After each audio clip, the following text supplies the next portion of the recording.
مکتوب‌های استاد عینی جزئی از تاریخ پرحادثه ملت ماست. مکتوب‌های عینی افشاگری راه پرشیب و فراز و ناهموار مردم تاجیک در جاده تاریخ سازی است. مکتوب‌های استاد عینی بیانگر تلاش‌های بی‌دریغ او در جاده دولت سازی نوین تاجیکان است.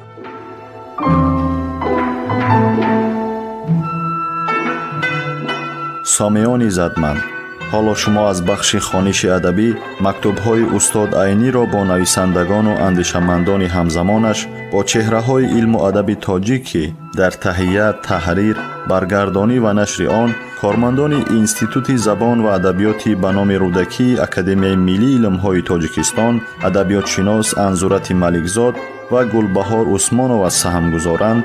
در قرائت هنرپیشه خلقی تاجیکستان نورالله عبداللهیف شنوید.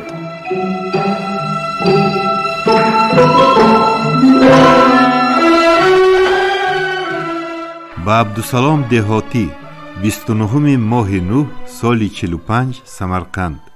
رفیق دهاتی، خطتان از دست میرزازاده در وقتی که در تاشکند در ایام پلینوم سیوز نویسندگان ازبکستان بیمار بودم رسیده بود. بعدی به سمرقند آمدن هم بیماری دوام کرد و هنوز دوام دارد. چنان که جسد در راه رفتن به عصا حرکت می کند، این چنین اعضای درونی هم با عصای دارو دوا حرکت می کند. چنان که به شما حکایه کرده بودم، کمال در واسفک لنینگراد اونیورسیتت با حجت‌های امتحانی کرسی یکم ازگو که از همه درس‌ها اعلا بود عریضه داده بود. واسفک به کرسی دوم به امتحان قبول کرده خبر و ویزو فرستاد. اما فرستادن با پایزد استالیناباد مسکو بسیار دشوار شد. با مشکلات از حد زیاد 20 سپتامبر با همان پایزد فرستادم. 26 به مسکو رسیده است. باید همین روزها در لنینگراد باشد.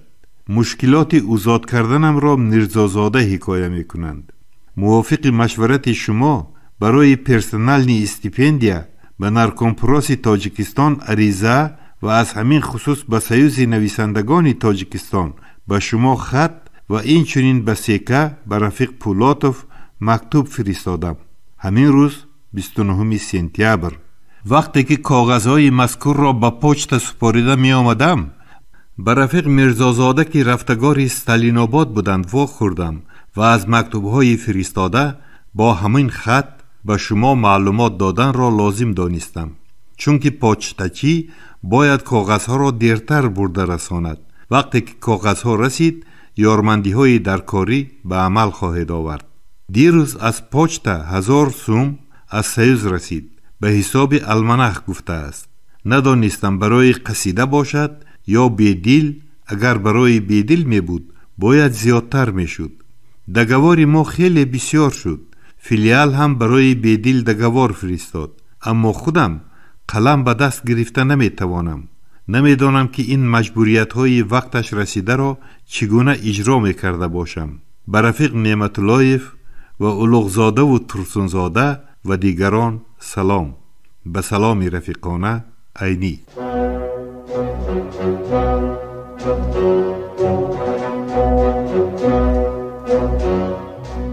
خبرهای ناز، همین گونه مژده‌های فرهنگی در نامه‌های استاد عینی سرشار است و استاد عینی در نامه هم درباره وضع معیشی و حالت عیش و عشرت خانوادگی صحبت نمی‌کند. هر یک نامه استاد صدرالدین عینی یک کشفیات تازه علمی است. درباره اهل علم، درباره استعدادها صحبت میکنند، درباره کشفیات‌ها صحبت، درباره تاریخ خلق تاجیک صحبت میکنند. صدها بار ما باید این نامه‌ها را خوانده به بزرگی استاد صدرالدین عینی ایمان بیاوریم، باور حاصل کنیم و خودمان تحقیقات‌های درباره عینی نویسیم. هر یک نامه‌ای که استاد صدرالدین عینی نوشته‌اند، هر یک بیان کننده یگان پهلوی مهمی حیات استاد عینی بوده است.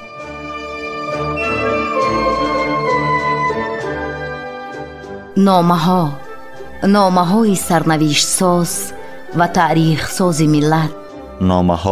نامه‌های اصالت‌آفر و آرمانگرای ملی. نامه‌های خودشناسی و خودآگاهی ملی. نامه‌های افتخار برانگیز به هویت سازی استاد بزرگ صدرالدین عینی.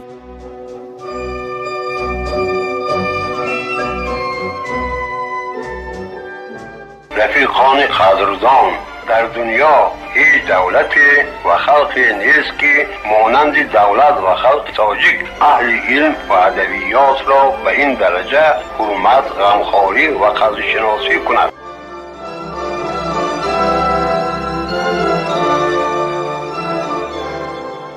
سال 1946 به نعمت اللهیف 15 ماه 5 سال 46 سمرقند.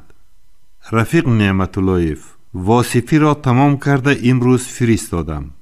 در این میان از رفیق اولوغزاده تلگرام گرفته بودم که پارچه از واصفی برای ترجمه به زبان روسی فرستانم. من آن پارچه را هم تیار کرده همراه واصفی فرستادم. التماس آن که به رفیق مذکور سپارید. در اولی پارچه مذکور به طرز کوتاه از واصفی و از اثر او بدایع الوقایع هم قدر معلومات دادم. به این معلومات که بودن واصفی و چی بودن حکایه و یادداشت او به خوانندگان روس معلوم نمی شد. حتی برای خوانندگان تاجیک هم این گونه معلومات ضرور است. بنابراین من در شرق سرخ با آن طرز چاپ شدن کامده و مدن بیدیل اعتراض دارم. باید در اولی کامده و مدن آن مقاله که من درباره بیدیل برای المنخ معروفی نوشته بودم در آورده می شد و بنابراین من مقاله مذکور را به ترجمه روسی کامده و مدن علاوه نمودن را سخت طلب می نمایم. از شما التماس آنکه سخنها را به رفیق اولوغزاده هم خوانده دهید. به خط علاهیده فرصت نشد. رفیق دهاتی سلامتند.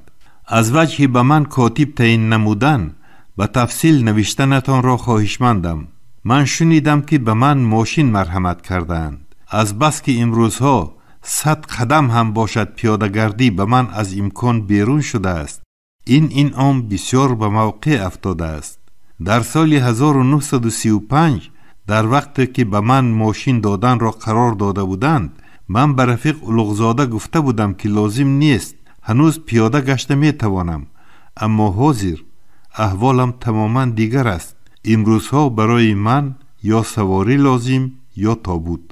اما سیز را من سرشته کردن نمی توانم. زیس نه در کوچه من گشته می تواند و نه در گراج. سیز یا زیس تمغه ماشین در نظر است. لغت. بنابراین التماس دارم که اگر زودتر میسر کرده شود پیاده و اگر دیرتر میمانده باشدم کی که دهند، اما باید اینکه نو باشد، چون که ریمونت ماشین امروزها از اقتدار من بیرون است. به سلام رفیقانه عینی. اگر برای المنخ از واصفی گرفتم باز لازم شود، یک نسخه که به شما فرستادم می توانند پرچه های مناسب گیرند و در هر حال کاری من بودن این اثر را قید نمایند. عینی. به رفیق غفوروف، پولاتوف و دیگران سلام. عینی. امضا.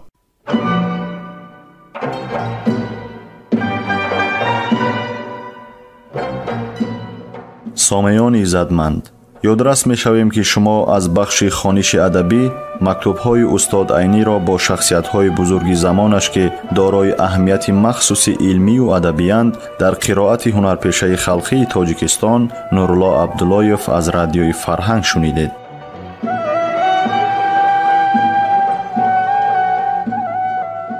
در تهیه و پیشنهاد گفتار سهم گذاشتند صلاح‌الدین نورزاد و لطفیه قربانова. انجام خوانش ادبی شاد و مسرور باشد.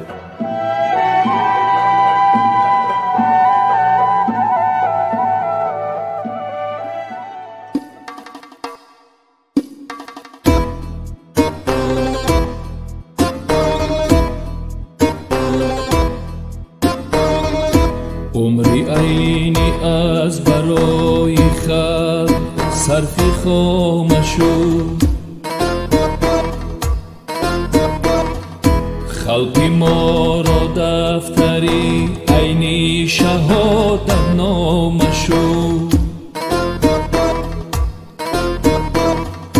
عمری عینی از خلق صرفی خامشو خلق ما را دفتری عینی شهادت